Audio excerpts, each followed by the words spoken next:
and welcome to this episode of Talking About Rock. I'm Rob Edwards. Let's check in with Gerry Schmidt in Nashville for some of the shows that he's seen this past weekend. Gerry, how's it going? Pretty good. How about you, Rob? Good. Nice to see you. Good to see you, man. Friday night, I caught a couple of bands. I saw our friends Philip Schaus and Jeremy Asbrock from the Ace Frehley band. They're in between legs of their tour with Ace. And they did a unusual project for these guys. They went from their typical hard rock stylings to more Beatlesque type stuff with a band called the Tommies. And they sounded like they were straight out of the 60s. Some feel-good rock and roll from those guys over at the Basement in Nashville.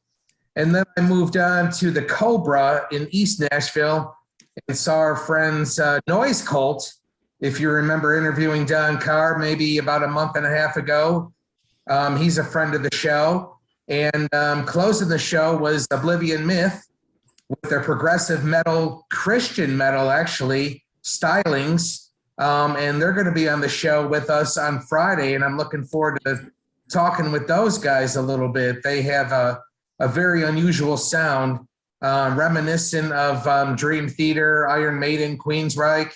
I hate to compare one band to others, but I guess that kind of gives you a feeling for kind of what they're like. So very, very good. My first time seeing those guys, and I look forward to talking to them on Friday.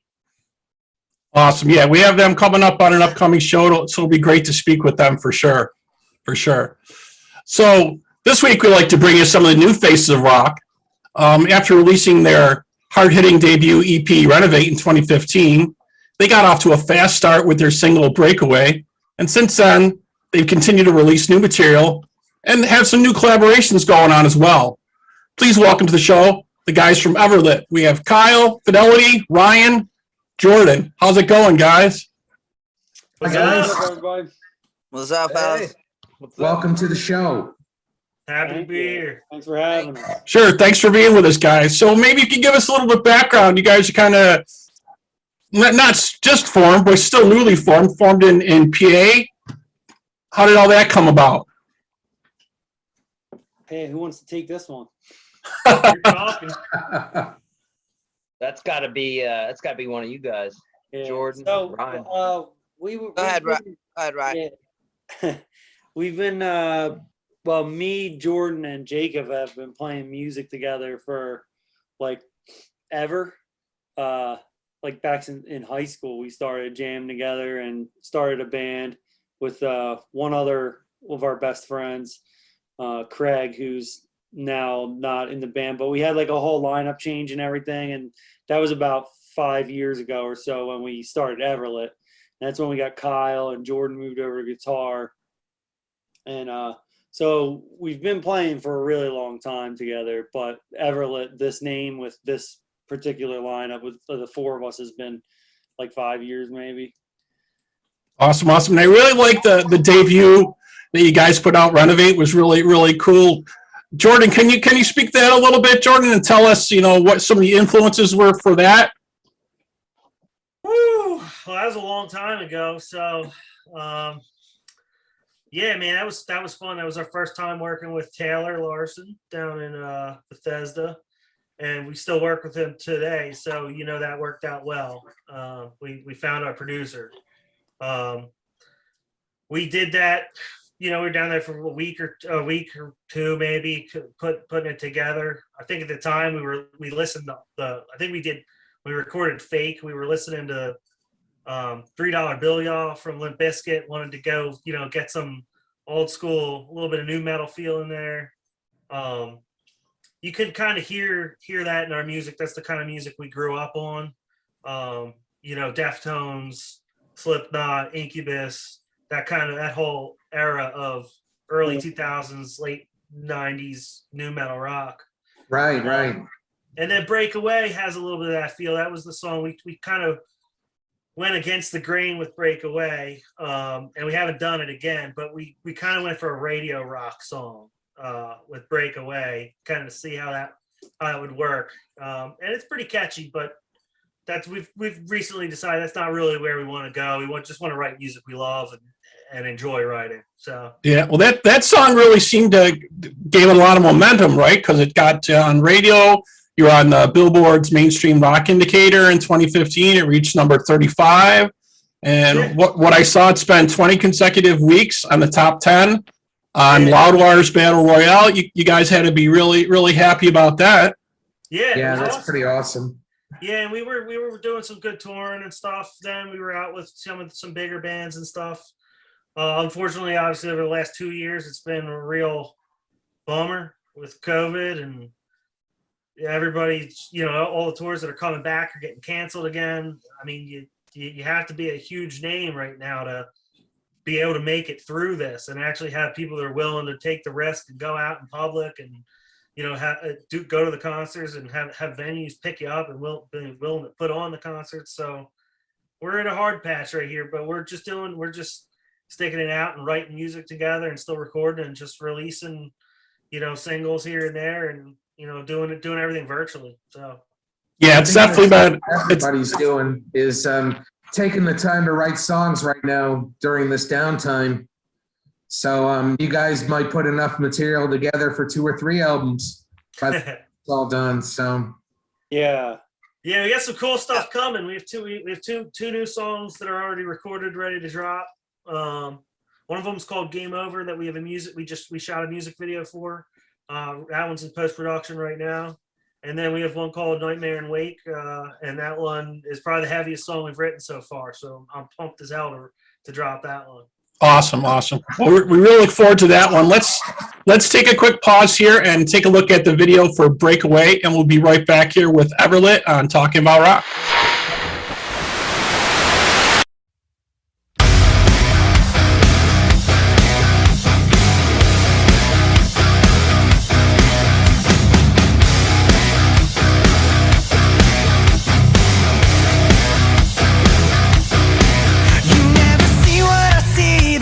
You're putting on me. We never seem to see eye to eye. I keep running away, but I'm so quick to return. This battle in me starting to burn. As I walk beside you, you try to take my feet right out from underneath me, and I wonder how many times will I fall.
Okay, we're back talking about rock. This is Rob Edwards with Everlit. So we just watched the video for Breakaway, and you guys really found a great producer, and it seems like in Taylor Larson.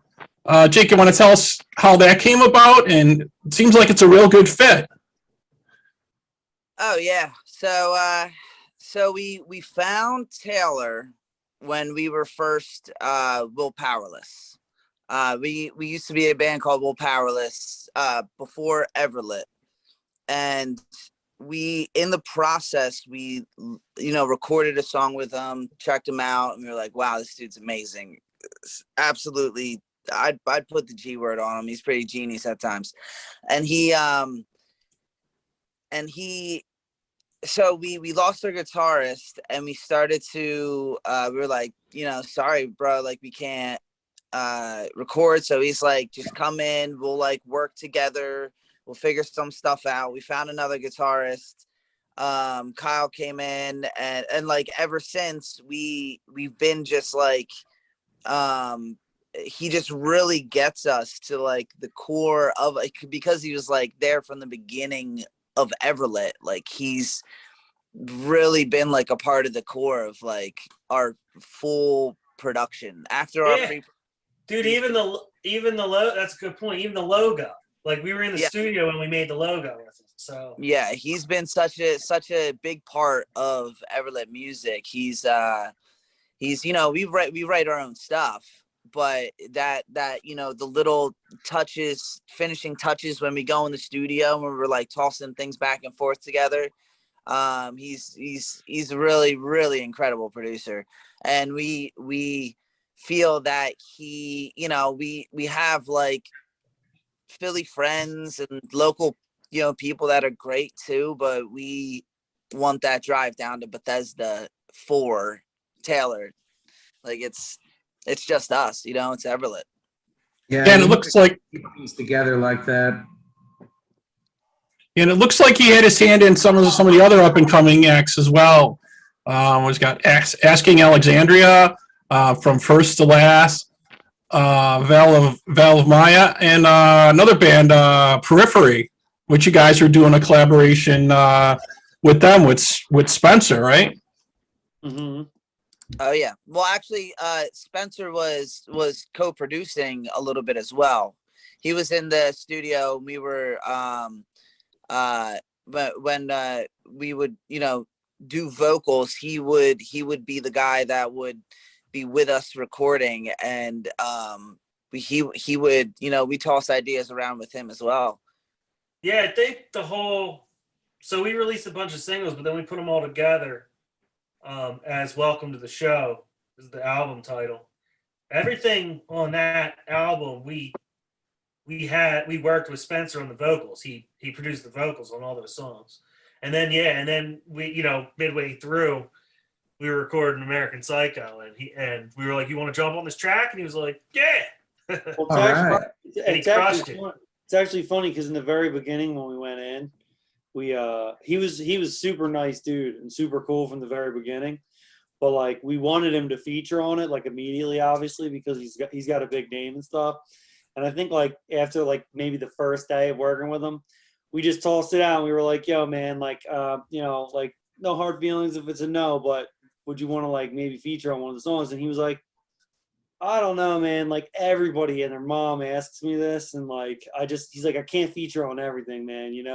Because it just kind of like makes it seem like I'm on everything. And we were like, all right, man, no worries, we get it. No further pushing on that, And then we were just like recording, and then like Jordan said that day that we were working on American Psycho, he was like, you know what, I actually really like this song. Like I'll jump back on if you want. And we were like, I was like, oh yeah. He crushes the bridge too. The bridge is ridiculous. His feature in the bridge is absurd. Yeah, it's definitely a great fit for him on that tune. Don't doubt it was so cool. He agreed to do that with you guys. And the video is pretty excellent too. So I think we're gonna take a quick pause and take a quick look at that. So this is Everlit with American Psycho. Let's do it.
night. I would have seen it coming. If only I had kept my mouth shut, it wouldn't be the end of this. But the words are flowing like a broken dam, and goddamn, you're choking on a loaded gun. If only I wasn't living on the other side. I wanna see it coming. It's a taste of my own medicine. Why won't you let me in? Why won't you let me in?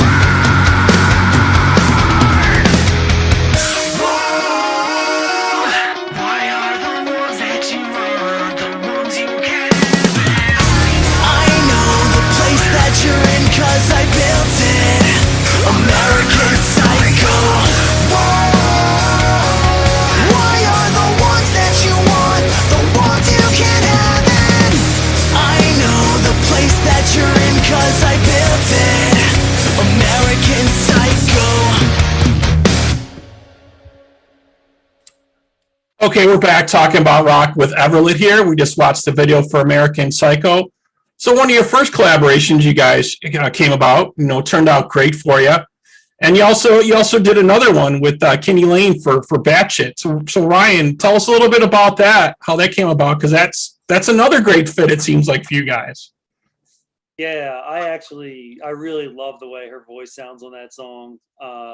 And actually, when I listen to our music, and that song comes on, it gives me a little break from hearing myself, So I really like that. But she was in the studio the day we were recording that. She's actually Taylor's wife, and she's doing music on her own and with Taylor, and she's just a really good singer. And that song was just kind of like a fun song that we wanted to do to like kind of break away from, that's funny that we have a song called Break Away, but break away from the normal thing that we do all the time, which is we tend to go, like, me and Jake write the lyrics together, and we tend to go like really deep on our lyrics. So for that song, we were like, let's just do something like a little more fun, like a little more that you don't have to think about so much, It's just like some fun heavy metal, like heavy rock music with like fun lyrics, And I gotta ask you guys, Ryan, you guys kind of change your sound a little bit from where you started out with. So now it's kind of a little bit more techno, and you guys added some more hardcore elements to it. So it's kind of like you got multiple things going on now, where it kind of just started as like more of like a rock, hard edge rock sound, but now it's like almost like a collaboration of different styles. Yeah, well, I definitely think, in my opinion, I want to keep going a little bit heavier, not like super ridiculously heavy, but I've always loved heavy music. And like Jordan was saying, in the past when we did Break Away, it was kind of like a song that we wanted to try to get big with, but like none of us really were like, we don't care about that. Let's just write music that we love, and that's heavy music for most of us. So I want to start incorporating more screams, where in the past we would be like, let's not do the screams because they're not great for radio. Well, now I don't really care about that, so we'll scream it up, All right. Right. But that we got off topic about Kinnie. Anyway, that song was we kind of just all tossed around ideas about crazy ex relationships that we've had to come up with that one. Haven't we all? The song initially was just all from the dude's perspective, and it was like the bitch batshit crazy. It made it seem like we were just talking about girls, and she was there in the studio, and I think someone, it might even have been her, said like, well, you guys might piss some girls off with this song. And then the idea came up, well, that would be cool if we had like a female singer, and it could go back and forth. So basically the dude's a bitch batshit crazy as well. So then we were like, well, Kinnie, do you want to sing on it? And she was like, yeah, sure. And she just hopped in the booth and sang the verse, and we were like, that sounds incredible. So yeah, I thought it was a really great idea what you did on that. It's definitely a standout track that you guys have, for sure. I'm sure it's getting a lot of attention right now that it's out there. Definitely, it's getting good reviews. People on Twitter and stuff are just like, wow, I love this. So I mean, I think we're getting more I love this on that song than we have in a while, it seems like. Yeah, the Well, you girls never seem have to enough like it. duets. I Yeah. was a little nervous as to how women were gonna take the song. They seem to all really like it. So Well, Yeah, have you got any negative tweets or negative feedback by girls who say, hey, or did you just say, hey, they're batshit crazy? I don't care. yeah, I think women kind of like it because, like Ryan said, there is another girl in it. We have to listen to the second verse to find out that she's in it. So they're obviously listening. They're not getting pissed off right away. But yeah, they must just be like, yeah, bitches be crazy. Right. Buck Cherry had that song about the crazy bitch, right? Yeah. And all the women love it. When Yeah. we were, Yeah. Girls love that song. when we Absolutely. were recording the bridge, Kenny was like, well, what am I going to say here? Because she says the bitch batshit crazy part. And I was like, just say bitch batshit crazy. And she's like, but I'm like, dudes can be crazy bitches. Right. Or their girlfriends can be crazy bitches. Or Right. a girl's girlfriend. She whatever. can talking about another girl that's her friend or her girlfriend or whatever the case may be. But yeah. Yeah, exactly. anybody can be a crazy bitch. That's what it is. Too true. I've seen those relationships before, and they're a total mess. Oh, yeah. So do you guys take a lot of your songwriting just from your life experiences, or do you get it from outside influences of other songs, or maybe it's a mixed bag? I don't know. That's a good one for Jake, since I just answered. I mean, it's me, and just a heads up for everybody when they refer to Jake. I go by Fidelity, but Yeah, that threw me a little bit there at first. just don't tell anybody. Okay. But yeah, so like me and Rye will really like we'll get the pre-production versions of the songs, and we'll toss ideas on them, and I mean like retoss ideas a ton, like always testing new vocal patterns, new words, and then we get together and we kind of find the strong points, and we're like, okay, this is a dope line, this is a dope vocal pattern, and like we just kind of wean out the weak and keep the strong, and most of it is personally attached. We like to kind of like, so a big thing that we kind of always had before that we're trying to like get away from, because me and Rye are both very what's the word, inspirational people. We're very ambitious, so like we constantly we'll kind of sometimes come off a bit preachy when we're trying to write something that's like important to us, where we're like like stop being dumb, you know what I mean, like things like that. And like we're like, Ryan's a huge environmental person, and me too. I mean, we all are, but Ryan's definitely way more into it. He's a trooper with that. But so we'll like, a lot of the times we'll Trojan horse our lyrics, and so to not come off so much of like, hey, quit messing up your life or something like that, we'll like make the song sound like we're singing about a girl or something. So like we have I don't know if we're supposed to keep this a secret or not. Tell me to stop if we are, but like the song "Oh Erica,"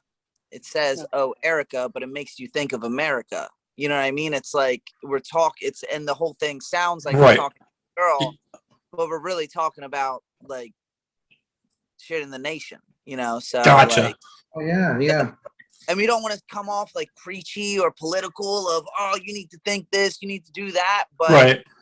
and because simple is, there's I don't want to be insulting to anybody, but a lot of like the stuff that comes off as like in-depth subjects or big words or anything like that, like people will kind of like tune it out and be like, it's too much to think about while I'm listening to music. Yeah. we kind of find like a simpler way of like, oh, cool, yeah, like, yeah, she looks like Marilyn inside of Medusa, and it's like talking about a chick. So we try to Trojan horse our lyrics like that a bit to have like a deeper meaning, so we get best of both worlds. Yeah, And- subliminal. Yeah. Yeah. So yeah. And I mean, like Jordan and Kyle, we'll be in the studio and they'll toss lines at us too, and like subjects, and we'll be like, you know, we're definitely a very group effort project. We're very kind of like all hands in. When a lot of bands will be like, when it comes down to like, you know, percentages and stuff, so like splits and stuff, like I should get 2% more than you know, we're like, dude, let's just split that shit. You know what I mean? We're like, you know, we're brothers and friends, and that's like the most important.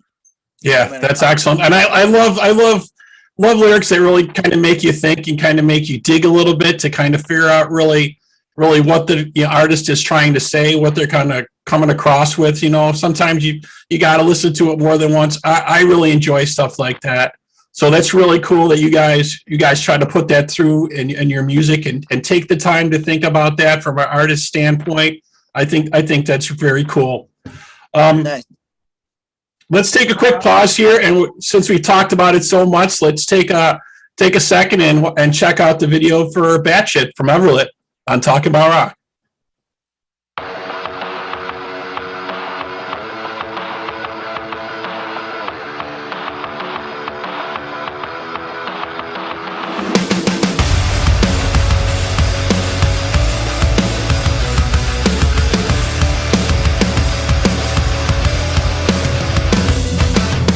The first time I laid my eyes on her, I thought, damn, do I want it.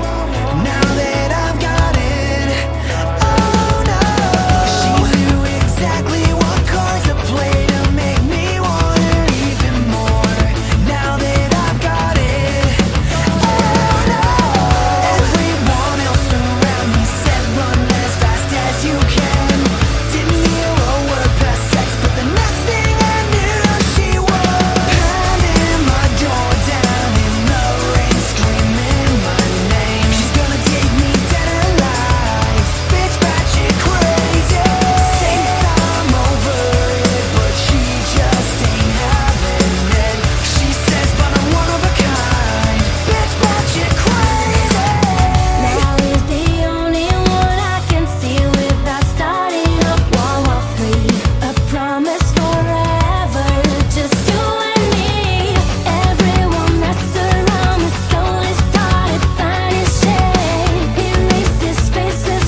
Okay, we're back here on Talking About Rock with Everlit. We just watched the video for Batshit. And we're going to ask Kyle here, what's going on now with touring for you guys? Playing out, I know you had some dates before. You played with Ben Sevenfold, In This Moment, Fuel, Burn Halo, Black Tide. So tell us a little bit about that and what's coming up on the horizon for you guys. Yeah, we've definitely done some pretty good touring in the past 5 years. Most of that was really to promote Renovate for the most part. Although some of the newer songs had been written with some of the later tours that we got, so we definitely were promoting all that too. But when I first joined the band, a lot of it was immediately pretty much touring to promote Renovate, and definitely went out with a lot of good bands, and it was a good time, and it definitely had a lot of energy behind it. I had a great time working with the guys. Everyone in this band is extremely professional, which is a really big part for me. And I know for everyone in the band. So everyone puts that effort in to really make sure that when we get out in front of a crowd, we're sounding like we do in the studio. So yeah, I think that's super important. Like they want to hear that you guys can rock just as well on live, because it's all about the live experience now, right? yeah. Yes, now, yeah. Yeah, it's super important. It's always been really important part for me personally as a musician, is to sound as good as you do on your recordings. And so like I said, these guys have always been really great with that, which was there's always been a lot of fun and a lot of energy behind it. And as far as promoting and getting our name out there and getting more people following us on social media and all that stuff, it's done a lot for us. A lot of recently, obviously with COVID, we haven't been doing a whole lot other than writing and collaborating with each other. A lot of that backbone of the writing is the other three guys, because they do live a little bit closer together. So I'm commuting almost an hour and a half to go meet up with those guys. But we've definitely been getting a lot of energy back to be putting more effort into playing live, practicing with each other again, and getting back out there. As far as anything scheduled, Jordan, Ryan, Jake, or Fidelity, sorry. I'm not sure. There's nothing really. Kyle apologized. Dude, I'm Kyle apologized to Jake. yeah. Sorry. But you guys are going to be out going and promoting the new album, right? Welcome to the Show. I assume that's what the next deal is, right? You're going to try to get some shows out for that. Is that what's going to be happening? Yeah, I mean, I feel like it's more going to be supporting the new video, right? Yeah, probably. So we have, like I said earlier, I don't know if we ever talked to you before we started the interview, but yeah, we have a song called Game Over. It's two releases from now. And that one we have the music video for, that's in post-production. You guys watched the American Psycho music video, which is still just a lyric video with, video footage, but it's not a performance video. So this one we did with Mitch Martinez, who did break away. And it's a live video performance with a storyline. So we're pumped to get another one of those out. It's been since 2015 since we released a real music video. And yeah, the next time we hit the road, hopefully shit with COVID is cleared up. Things are a little bit more relaxed, and we can go out and we can start promoting some of our newer music. But as of right now, we haven't even been practicing with each other as a band. We've been doing everything virtual. I think starting mid-February, we're going to get back together. We got our studio back, and we're going to start practicing in person. So hopefully we can start reaching out to our contacts and start booking some live stuff. But it's honestly up in the air based on what's happening with COVID and who's willing to take the risk of having live shows right now. So Yeah, well, one thing is that there's not, well, first of all, we're in like the Philly area, and just the local like rock metal scene isn't like very hot around here. So, and the other thing is, a lot of times when we'll play like a local show, it's kind of that deal where, the bar doesn't really want to pay you that much money, but they still want you to try to draw all these people, so it's kind of like the situation where we're not really like trying to book those types of shows anyway. Like, if we're going to be playing out live, we want it to be worth it. We want to be going out with a band that might help us get a little bit more exposure or whatever. Not saying that's the only way we'll play, but we just don't want to be like when we were younger, we'd play anything. We'll go play like a hole in the wall. And if there's 10 people there, we didn't care. But now we're a little bit older. We can't be spending like, all day long, all week long trying to get tight for that, so we're just being also, on top of the COVID thing. I guess my point is we're being more selective about what we even want to do. So it's kind of just seeming like virtual's like what we're doing right at the moment. But, hopefully when things get a little bit more solid with shows and touring, as this COVID thing goes back to being a little bit more normal, then we'll be getting out again. Honestly, it's because we've been virtual because of COVID, but I know for a fact, once we start meeting up weekly again, like we all have I think someone mentioned this earlier, but our energy level, when we start meeting up again and putting effort into like practicing live again with each other, and coming out of the whole COVID situation and putting more effort into meeting up, the energy's going to pick up. We're going to be doing stuff. Yeah, we'll be jonesing to do it. We'll be starting. Oh, I'm jonesing. Probably, but like Ryan said, we'll probably look into touring opportunities when they become realistic again, with who's willing to put us on tour. We'll look at festivals, maybe do a weekend, weekend run, or pick up a festival slot here and there.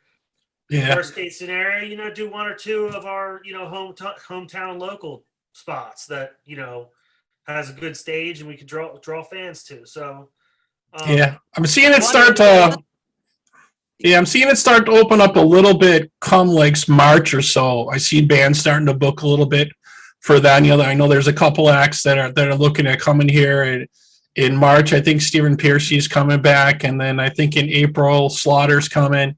So shows are starting to come back. Like you said, selectively, slowly. Hopefully things will get better as the summer rolls on, and not backtrack, to where we were, was it a year and a half ago or so, where there was just no shows going on and everything was virtual. And let's hope we don't get back to that. So I know everybody's kind of putting their toe in the water, kind of checking the temperature of different areas, seeing what's happening. I know the KISS tour is going to be starting back up. A friend of mine is going out on that. I think they're starting up in March. Scorpions announced a tour, so I know it's starting and everybody's antsy. So I really hope you guys can jump on one of the ones that are coming up. That would be great. We'd love to see you come out. Obviously, you play in Buffalo at some time. That would be amazing to see you guys come play out here. We're a little rock town, but we got a lot of heart. Obviously Gerry out there in Nashville, tons of venues to play at. Yeah, we've done Nashville a couple times. It was fun. Nashville was awesome. I think one situation that also with the whole Philly thing that like Ryan was saying is that our go-to venue, like a lot of our go-to venues in Philly closed down. Yeah. So like our main home spot, like when we came home, we would always do a show at North Star Bar, and North Star closed down. Then we moved our home bar to Whiskey Tango, and then they closed down. Yeah. And wow. Yeah. What was the other one? The one that used to be a burlesque theater. That's Whiskey. That was Whiskey. They changed their name though. They changed their name to. No, there was the Trocadero. Oh, Yeah, Trocadero. Yeah, we used to play Troc. Yeah, Whiskey was a strip club. There's still there's Milk Boys. There's nothing wrong with playing there. Right. Gotta bring tunes and tits back, man. This is batshit crazy. Right? Right? You guys are in the door with that one right away, right? Yeah. Yeah. But yo, guys, Kiss can't go on tour again because I was at their farewell tour like 25 years ago. So what are they doing? They can't go. But it was a farewell 1 tour. There's going to be farewell 2, farewell 3. It's Yeah, they're allowed to do that. or like David Lee Roth. I'm retiring. No, I'm not. Hey, Yeah. who puts butts in the seats? I guess you can keep doing it. Exactly right. That's These what- guys keep it going like that. Yeah. I knew as soon as I heard David Lee Roth say that, I'm retiring. I'm like, okay, where's he going to be playing? And then that's when he announced the Las Vegas residency, like a week later or something like that. But yeah. Yeah. But awesome, so great. We look forward to, man, seeing more releases from your Welcome to the Show album. Hopefully we'll get to see you guys out there playing. Stay in touch with us. Let us know how things are going. It was great talking with y'all. Really appreciate you guys taking the time. If folks want to know more about you, should they go to your Facebook page? Is that the best place, or should they go to your website, everlitmusic.com? Yeah, Twitter and Instagram are the 2 best places to talk to us. Facebook we don't use. Yeah, we kind of abandoned our Facebook page. Yeah, it's still there, but we don't use it. It's Facebook has like the worst algorithms, and unless you pay, like, you don't get much feedback on the posts, at least for our page for some reason. But we get way more interaction on Twitter and Instagram. Actually, Instagram is starting to become like Facebook as well, which is really annoying. But Bottom like, line, we hate Facebook. it's crazy. Like, we built over the years, we built up like 40,000 likes on that page. But like, if you post on there, you get like 20 likes. It doesn't make any sense. Like, what are they showing at the 0.0001% unless you want to pay them $300? Yeah. Yeah, that's probably what's happening. They're waiting for you to start paying. Yeah, I hear that. I definitely know social media is not the easiest thing to crack. They limit you and they watch what you're doing, and yeah, they definitely want you to pay for their promotions. That's for sure. Yeah. Well, the young people aren't even using Facebook anymore for the most part. No, they all use Instagram and Twitter. TikTok. TikTok is the new deal. Yeah, for sure. Yeah, we need to be on TikTok. Yeah, we gotta make Ryan dance. Yeah, we got I gotta start doing TikTok dances. There you go, man. There you go. I'm sure people will be checking that out, man. Do your bad. You gotta do your bad shit crazy dance, man. There you go. Yeah, we Right? need to make up a batshit crazy dance. Oh yeah, dude, definitely. Women will love that. Well, again, guys, great talking with you. We really appreciate you stopping by, talking about rock, speaking with both of us. We wish you success with the new album, and hopefully touring will start up, and we'll see you guys out there, man. Yeah, stay in touch. Love to chat with you guys again in the future. That would be great, man. All right, you guys, great to meet you all. Have a great night. See you guys. All right, Thanks for see your you. time. Thank you. Have a good one. Later. You too. Take care, guys. Take care. Peace.